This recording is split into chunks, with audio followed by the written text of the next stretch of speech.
Price the Lord, hallelujah. പ്രിയ സഹോദരങ്ങളെ, മാർച്ചിലെ ആദ്യത്തെ സാബത്താണ്.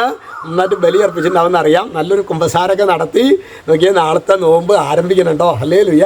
ഇന്ന് നമ്മൾ ധ്യാനത്തിന് നോക്കിയേ, നോമ്പിൻ്റെ ആദ്യ ദിവസം എല്ലാ ദിവസവും പരിശുദ്ധ കുർബാനയിൽ പങ്കെടുത്ത് നല്ല ആഗ്രഹത്തോടെ ബലിയർപ്പിച്ച് നിയോഗം വെച്ച് ദിവ്യകാരുണ്യ സ്വീകരിച്ച് പ്രാർത്ഥിക്കുമ്പോൾ നമ്മുടെ തലവരാന്നൊക്കെ പറഞ്ഞ് നമ്മൾ നിരാശപ്പെട്ടിരിക്കുക. തലവരെയൊക്കെ മാറ്റാൻ കർത്താവിന് പറ്റുണ്ടോ? അപ്പോൾ അതുകൊണ്ട് കുട്ടികളൊക്കെ മാതാപിതാക്കൾ സ്നേഹത്തോടെ നിർബന്ധപൂർവ്വം അവരെ പറഞ്ഞയക്കണം.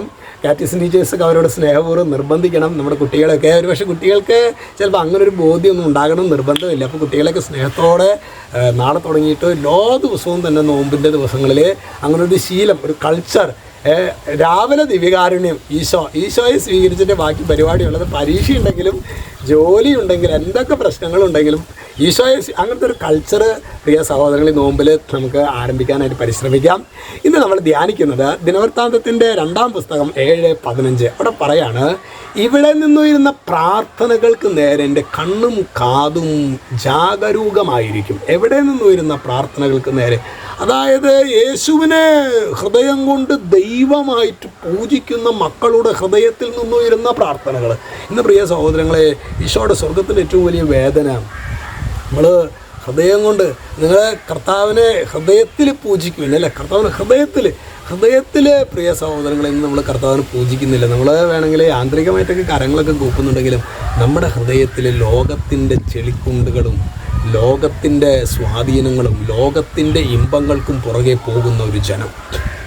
പക്ഷേ ഹൃദയം കൊണ്ട് പ്രാർത്ഥിക്കാനായിട്ട് പ്രിയ സഹോദരങ്ങളെ, നമ്മൾ ശരിക്കും നോമ്പിൽ ദൈവമേ ഞങ്ങൾക്ക് ബലിയർപ്പിക്കുമ്പോൾ ഈശോയെന്ന് മാത്രം ചിന്തിക്കാനായിട്ടുള്ളൊരു ആഗ്രഹമെങ്കിലും നമ്മൾ ഈശോയെ സ്വീകരിക്കുമ്പോൾ, ഈശോയെ ഞാൻ ചോദിക്കട്ടെ സഹോദരങ്ങളെ, ഇന്ന് പ്രഭാതത്തിൽ ഈശോയെ സ്വീകരിച്ച് ഈ സമയം വരെ, ഇപ്പോൾ മോർണിംഗ് ചിലപ്പോൾ കഴിഞ്ഞിട്ടുണ്ടാവില്ല, ഈ സമയത്തിന് എപ്പോഴും ഈശോയെ ഞാനിന്ന് ഈശോയെ സ്വീകരിച്ചതാണ്, ഈശോയെ നന്ദി ഈശോയെ, നമ്മളെപ്പോഴും അല്ലെങ്കിൽ ഇന്നലെ ഈശോയെ സ്വീകരിച്ചതല്ലേ, ഇന്നലെ ഏതെങ്കിലും 24 മണിക്കൂറിൽ ഏതെങ്കിലും സമയം ഈശോയെ ഞാനങ്ങനെ സ്വീകരിച്ചതാണ്, ഈശോയെ കുറേ വീഴ്ചകളൊക്കെ വന്നിട്ടുണ്ട്, അങ്ങനെയെങ്കിലും നമുക്ക് പറയാൻ പറ്റിയിട്ടുണ്ടോ സഹോദരങ്ങളെ?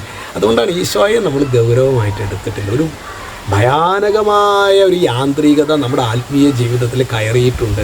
അത് നമ്മുടെ ജീവിതത്തെ നശിപ്പിക്കും സഹോദരങ്ങൾ. അതുകൊണ്ട് തന്നെ ഇന്നത്തെ ഈ ഒരു ദിവസം നമ്മൾ ദൈവമേ നാളെ ഞങ്ങൾ വിഭൂതി ശുശ്രൂഷയിലേക്ക് പ്രവേശിക്കുമ്പോൾ വലിയ ആഗ്രഹത്തോടെ, പ്രത്യേകിച്ച് ഈ ഒരു നോമ്പ് കാലം ഞങ്ങളുടെ പാപപരിഹാരാർത്ഥം ശരിക്കും ത്യാഗം, ഏതെങ്കിലുമൊക്കെ ത്യാഗം, മത്സ്യമാംസം ഉപേക്ഷിക്കുന്നത് മാത്രമല്ല, നമ്മുടെ സോഷ്യൽ മീഡിയയിലൊക്കെ ഒന്ന് റെസ്ട്രിക്റ്റ് ചെയ്യാനായിട്ടൊക്കെ നമ്മൾ പരിശ്രമിക്കണം.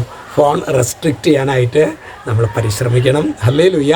അപ്പോൾ ഈ ഒരു കൃപ, നല്ല ഒരുക്കത്തോടെ നാളത്തെ നോമ്പ് ആരംഭിക്കാൻ വേണ്ട ദൈവകൃപ നമുക്ക് എല്ലാവർക്കും ഉണ്ടാകട്ടെ എന്ന് പ്രാർത്ഥിക്കുന്നു, ആശംസിക്കുന്നു. ഈശോ എല്ലാവരും അനുഗ്രഹിക്കട്ടെ, ഇപ്പോഴും എപ്പോഴും എന്നേക്കും.